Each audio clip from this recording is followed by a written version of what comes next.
Good evening.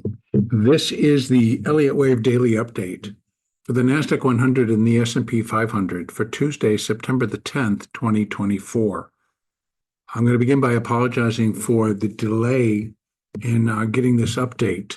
But I had some business I needed to take care of because I was involved, not I, but my data was involved in a data breach. And it is actually data that I don't want out there. So I had to go deal with that. So I apologize for the delay in getting this through.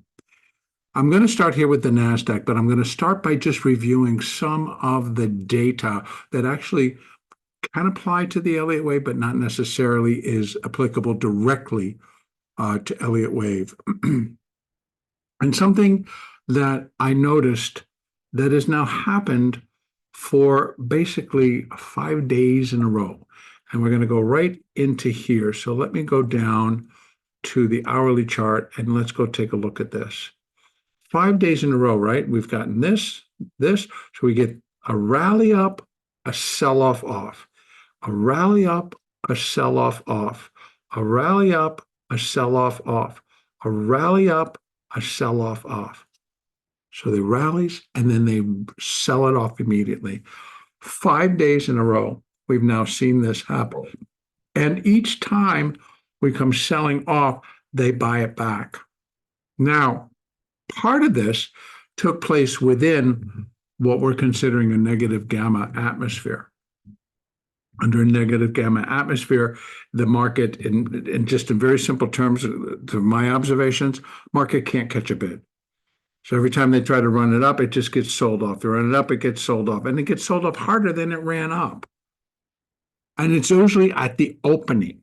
So on the opening, they run in and they buy it up, and then somebody just whacks it all the way back down, or the market. And so that's now happened 5 days in a row, including today.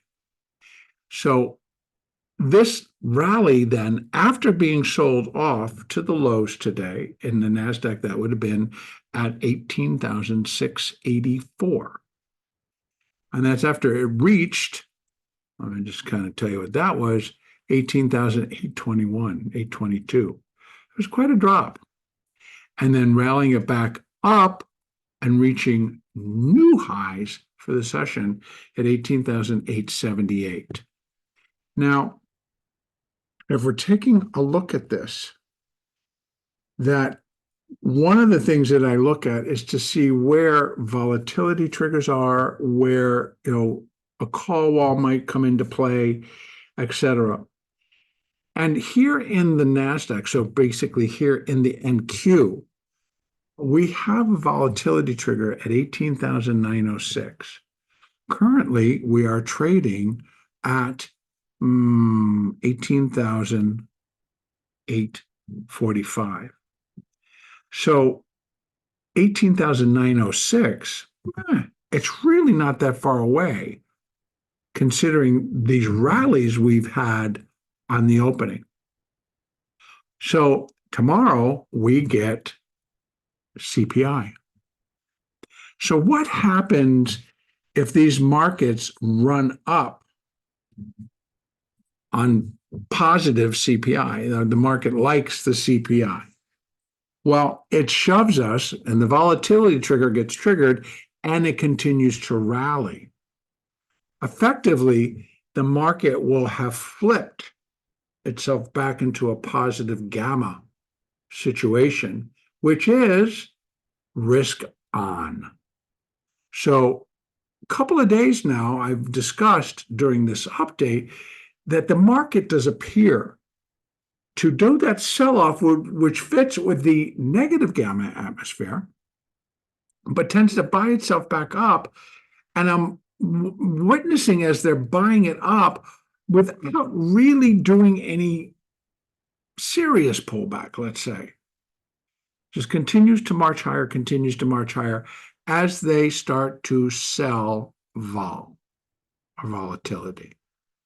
Now, if this thing kicks and gets itself into what would be basically positive gamma atmosphere or positive gamma territory, then I think we really see this the VIX gets sold, and they will be doing the mad dash to get back into everything that they've had to get out of in these various places within the market.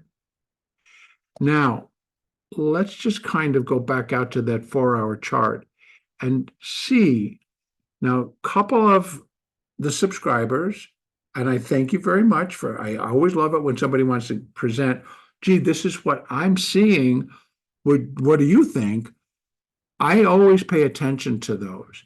And I've had a couple people tell me about the possibility that this minor wave 4, which obviously we believe is still in motion and progress, is actually going to be a triangle pattern. Now, initially I thought, no, I don't think so, because I'd be able to count this down 1, 2, 3, and looking for a 4, it comes down in a 5. It's going to break that triangle pattern. That may still happen, but it still could be within this triangle pattern, because as long as this is going to be an ABC, then it could still be, within the triangle. Now, if we rally up from here, what we're looking at is wave A of 4, wave B of 4, wave C of 4, which, by the way, the C wave works good. Got 1, 2, 3, 4, 5, right? A, B, C. We can put a C wave underneath. We go up in a D wave, and we could always work your fibs, and you're going to work them from the, for the C wave, and we can put it in such like this. We're going to put in just some, we want it there. Now I'm going to go back down to that hourly chart so we can see what the hell is going on. Now, so what really suggests is that, because if indeed it is the triangle and we're in the D wave, well, the D wave, you're looking at like, okay, we should go 382, maybe up to 618 to produce the D wave, and then come back down in 3 to produce the E wave. And we would redraw, again, going back into that 4-hour, we redraw the boundaries, because you're connecting the B to the D and the A to the C, which we've done. So we can kind of almost triangulate it even more if, say, going back down to the hourly, sorry, I'm flipping back and forth, but I want to make sure you can see what I'm talking about. That normally what we're looking at is that we get between a 382 and a 618 of looking for, in a D wave, we'd be looking at the B wave, or the C wave, excuse me. And so we're not looking for this to go running up to a new high. We're looking for it to hold right here inside this particular resistance area. Now, 382, 50%, that all is good. We're sitting at 18,847.75. If we get a good number, doesn't even take, we could just do it overnight, we can get above 18,906, right? That was the number that I gave, 18,906 in the NASDAQ. That would shove the market, shove the gamma situation back into a positive gamma atmosphere, whatever. And then we're going to see the market likely continue to cruise higher. So that could take it up to 19,000. It could take it up to 19,190. Take it up to 19,380. And they could do that between Tuesday and Wednesday, right? Rally up from here, a good 500 points? Sure. Why not? And do it in a positive gamma scenario, which is selling the VIX, right? So we don't have downside risk anymore. So it's not risk off, it's risk on. Now that would, and so that was, now what we're really stepping forward to saying is anticipating that they're going to like the CPI number, and then they're going to like the PPI number, which sets us up for the next possible what can turn this market. And we'd only have to wait another week from Wednesday, right? Because then we get the Fed. And whatever the Fed may or may not do, it's already being fed in that even if they start to cut, it doesn't necessarily mean bullishness for the market, right? What did we get today? That the Fed changed the regulatories for the big banks. Did you happen to notice what happened to the big banks today? Right?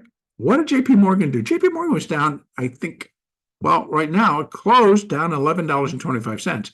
It was down $15 or $16. Goldman Sachs was down 25 more dollars today. Based on that, based on the CEOs coming about finally saying, it's like, well, hey, come on, we're not going to have that much business. We're going to have merger acquisitions, all this other stuff. It's not going to really be as robust as the world wants to think. Boy, they smacked them. They smacked the financials. Well, that's not going to really provide us with this glorious atmosphere of like, okay, lower interest rates, we got to buy everything. No. So you can see how this is now going to work in a different manner. We're going to probably get a reduction, an easing of interest rates. It's not necessarily going to be bullish. Now, unless the market just decides to hell with all of you because we think it is bullish and we're just going to keep on going. But what we'd be looking for here, if we're in this triangle pattern, we're looking for this is a C, so we're looking for the completion of a D wave, coming back down in an E wave, and then launching. And that may take us into next week. Because wave 4, no matter if it's going to be a triangle or just a straight ABC, we're looking for it to launch out of the low, in a minor wave 5 up to new highs. So how we kind of get ourselves back down to get into that launch position, and the initial launch could just send this thing right up through the roof. And don't forget, we're not really thinking that it's like, okay, maybe we get to 21,000, maybe we get above there, right? So in an atmosphere where the world is all wonderful, is it that far-fetched to think that we just cruise up really hard before the reality of what's happening doesn't or does kick in? Don't forget, we still now have to factor in, we've got an election in 2 months. Well, 2.5 months. And that's going to start to have to get factored in because whoever wins is going to have an effect on what the markets do, believe it or not. As much as I'd like to say, no, there shouldn't be any politics in the markets, what those politicians do is what will affect the markets, right? So what the new administration would do will affect the market, and there's nothing to debate there because I won't do it. So I'm just saying, lining it up. Now, I drew the trend line, so you can definitely see, yep, it definitely is a triangle. And if I'm going to call that a wave C, then what we're going to look for is just like, and going back down again. It is already, in my mind, forming an ABC up. So what if we only get up to here? What if we only get up to here? All right, we already have some resistance from the hourly 200 that's sitting at 18,985. Then we have the 382 resistance sitting at 19,000. But I think we're going to get above there. And then we're going to get a completion point for wave D. So I can change all this. I'm going to leave it for right now because this right now, they might get up and trigger that volatility trigger. We get something that they don't like in the CPI, and it comes flipping right back down. So maybe we just get up, trigger it at 18,906, 907, and then it comes flying back down. That would be negating the trigger. Could happen. And in that case, we still could be in a 4. What the market can't do. So if we got above 19,227, is that the low right there? Yes. No, excuse me. 19,140. If we got above that, then we're going to be more in the no, it's not a wave 4. And we're going to come down. So that would mean wave 4 went up and crossed over wave 1. And we already know that that can't happen. So there is a trigger There's a trigger that it's likely the triangle. But then still, we're looking for wave D coming down in an E and then launching up again. So that's what we're working with right now. Now, if the market does not break that trigger, but sits right below it, CPI comes out and they drive it down. Then we can go with that. It's 1, 2, 3, 4. We're looking for wave 5. Now, it could be a severe enough drop. Again, going back out to that 4-hour chart, it could be a severe enough drop to get us right out and down into there. Right? Could be. That's the B, 1, 2, 3, 4, 5 coming in. And again, I'm not going to try to say that, well, maybe that's just wave 1 of C. Or wave 5 is going to be very dynamic. We already know that wave 3 is not going to be the shortest because wave 1 is. So if wave 5 decides to really extend and come all the way down, so be it. But because why would it, right? Let's think about this for just a moment. If 18,906 would kind of flip the switch back towards a positive gamma situation, risk on trade, if it failed, it's going to fail big and come flying back down. Not only do we think we didn't have that particular catalyst today to do that, so we might get that tomorrow, but let's just say that the catalyst will be the CPI. And sometime overnight, we manage to get ourselves back up. We get above that volatility trigger. So in essence, by our opening, it should trigger. All right. But prior to that opening, we get that CPI and it's like disastrous. I don't know, but let's just say.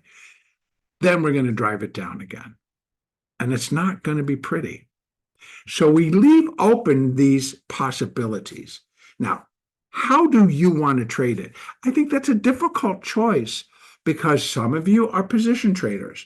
Some of you are looking like, well, I think that if we're going to start to rally, I want to be long NVIDIA. I want to be long Microsoft. I want to be long Apple. I want, you've got your stocks all lined up that you would like to be long because they should participate big time in a move back up above 20,000, right? They're not going to go there without the Mag 7, right?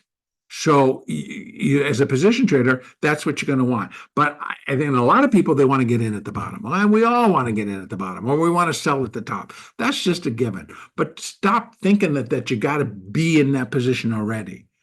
Wait for your signal that something is actually engaged. That's going to be my encouragement. Wait for your signal. Sometimes when you try to get in before, you get the opposite, and now you're stuck. And then sometimes, always looking for something else to blame. But if you're a position trader and you're thinking like, okay, if we're going to go up to 20,000 or above, I want to be long X, Y, and Z, right? Well, wait for your signal. You'll have plenty of room. If you're getting it at 19,000 or with any of these stocks, roughly at that level, and crosses 19,000, you're going to want to start picking up these stocks. You're still in a good position because it's going to go another 1,000 points or more. So don't be so concerned. Let's wait for our signals. Let's wait for the market to kind of make clear, here's our intent. We love that. We like that. And it's off to the races. So how do I got to leave this right now? Exactly as I've just described it. I'm showing you the possibility. I'm not marking this, but this would be a C. I got to wait to see what the market's going to do overnight. Again, if we're up here, then I'm going to say that volatility trigger has triggered. This turns into an ABC, and I'm going to stick a C wave down here, and then I'm going to be looking for that D wave, and then I'm going to be looking for an E wave, and then I'm going to look for a launch. We're still getting our minor 4. That part I'm going to tell you. Its form, its structure is what we're now trying to include. So first, let me just say, I thank you to the subscribers that have brought this to our attention, because if you read the comments, I've been very clear on it. I want to thank you. I really appreciate other people joining the conversation that I'm creating. I value that. So please, criticism, yeah, I can take it. But if it's negative criticism or you just call him BS or whatever we get sometimes, or I get sometimes in the comment section, I'm just going to delete it. That's not adding to the conversation. But if you're adding to the conversation about what you're seeing and why you're seeing it, I love it. So thank you for contributing. All right. Moving averages. I think they're probably pretty confused, but let's go take a look. All right. So second day, but not great, but second day where we've had a positive bar on the daily chart in the NASDAQ. Well, okay, we're starting to get somewhat of a reaction. You got the 200, there's now just flat as can be. Flat, flat, flat. And the 30 now going flat, and the 20 now going flat, and the 50 still kind of flat with a slight downward bias. But then that may last because we're thinking, okay, if this is C and we get a D, D should probably come up to here, not penetrate that, but come up maybe even up to that high, and then come back down and do it quickly. All right? E-wave, quick, sweet, done, launch. So that's the scenario. Let's go over and take a look at the S&P. S&P much tighter in terms of the triangle because it really has not come down that far. So here, I thought to myself, okay, if this is really A, B, and we're in a C wave, boy, it needs to come down a lot. All right, we're looking for from here, by the way, 501. All right, so let's me go over and take a peek at the ES where that volatility trigger is sitting for the ES. 5507. Our high right now is 5501. In the SPX, 5500. SPX closed at 54, excuse me, 54.95. So what can we say? We're sitting right under that trigger. And if it gets triggered and the trigger actually can hold, we will be pushing ourselves right back into a positive gamma situation. Risk on. Now remember, I've said the last couple of days, boy, it feels like they're racing to get the risk on again. And so every time they try that, we rally it up in the morning and then they just sell it off. Somebody wants to say, no, wrong move. I don't know. I don't know why or what's going on there, but we've seen it now 5 days in a row. So the daily's kind of looking like, okay. Let's bring it down to the 4-hour chart and see what this C wave looks like. Well, look at this nonsense, right? 1, 2, 3, 4, 5. Rally, drop, rally, drop, rally, drop, and then rally. So here we are, knocking on the door. In fact, already today, we've been as high as 5506. Ooh, 5507, trigger. Now, if they do it before everyone has the opportunity to get in there and trade their options, well, then we gap, right? We would gap tomorrow. Because the necessity, if CPI comes out and they love it, and they punch this thing through the roof, get long. That's what I should have said, get long. Because it's the whole thing's just going to gap. Because by the time everyone's got the opportunity to get in there and switch, there's going to be a lot to do. All right. That's just what I'm saying. Now, so again, pull it in a little bit. A, B, C, D, and again, I want to just throw on the fibs. And again, I'm just using retracements now, right? And you can look it up because there's retracements that go along with, and it's 382.50 to 618. Those are the three that are the most common. Well, 382, we're already past it. Well, we're sitting right at it, let's say. 54.99. 5507, trigger. 5531 or 32, 50% retracement. 56, 64, 65, 618. Again, What are we looking for? If this is C, we're looking for a D. A, B, C, D. I didn't mean to say it quite that way because all of these are forming three waves. This one, not as pretty, but guess what? A, B, C for the B wave, A, B, C for the C wave. Kind of covers us all. Like, look at the mess the market made coming down into that. So I agree, it's been real messy, but we give it a chance and we let the market tell us, yes, I should be able to go in. Yeah, but it has been in thought, but I needed more.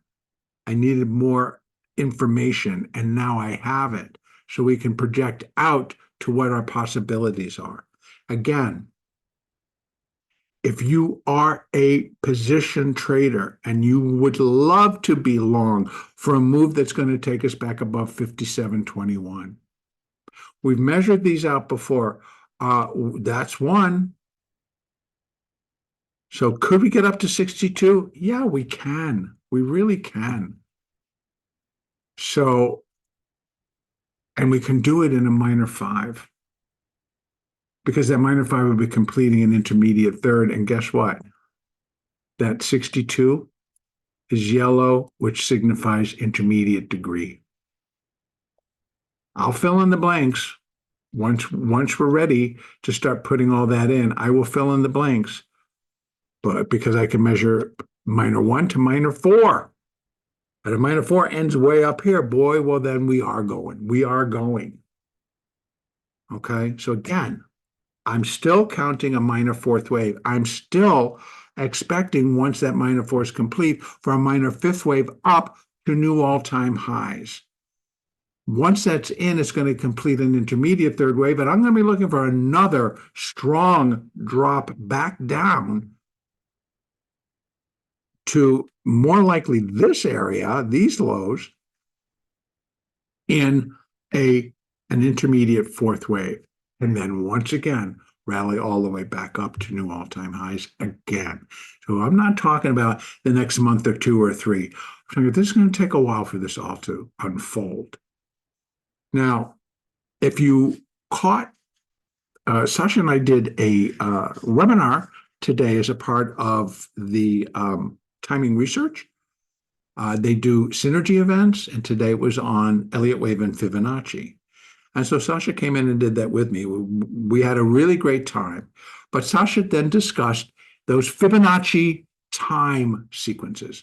I call them the Fibonacci time. Forget it. The word just kind of drove away. But the time sequence, fractals, sorry, Fibonacci time fractals. And that actually points to September the 16th. 1.382, September the 16th. That's next Monday. And then we have the Fed on Wednesday. It's very, very interesting. We're coming up to some very interesting markers in time, markers in when we may be done with this minor fourth wave. Might be Monday. And then Wednesday, launch up out of this triangle pattern. Now, again, same thing here as I said in the NASDAQ. If I'm not marking it, I'm giving the boundaries, but this actually, this low is 55.08. We've been to 06. So punching up a little bit more, breaking that volatility trigger, puts this triangle pattern into play, because that would be wave 1 of C, down. Wave 2, this would be 4, can't be. We've already come up a little bit too high. So this triangle pattern fits in the S&P pretty well. So I'm not going to mark it right now. I'm going to wait, but I'm going to tell you what my thoughts are. C, A, B, C, D, A, B, C, E, launch. Okay. So let's go out to the daily. Let's take a look at these moving averages and see what they look like. Oh, well, actually, all the same. That's flat. Look at that 50, flat as a pancake. And still, the 20 and the 13 have not crossed the 50. On the daily, have not crossed the 50. So this whole decline have not crossed the 50. Is that a message? Yes, it is. So I'm thinking that we might hold and not break. If we don't, and they hate that CPI number, and we start to break first there and there, not sure what it's all going to be, but we will be looking for that lower level, and the moving averages will back us up. So, but right now, let's see what happens tomorrow. And again, just so that I always try to do this. So the U.S. Consumer Price Index comes out at 8:30 a.m. and that's it for Wednesday. It's all about the Consumer Price Index. So any severe changes that don't meet the forecast could be seriously bad. We'll see. We definitely will see. And that's going to be it for today. The next update will be on Wednesday, September the 11th. Also tonight, which may have a factor in tomorrow's market or even the overnight market, first presidential debate. Have a great evening.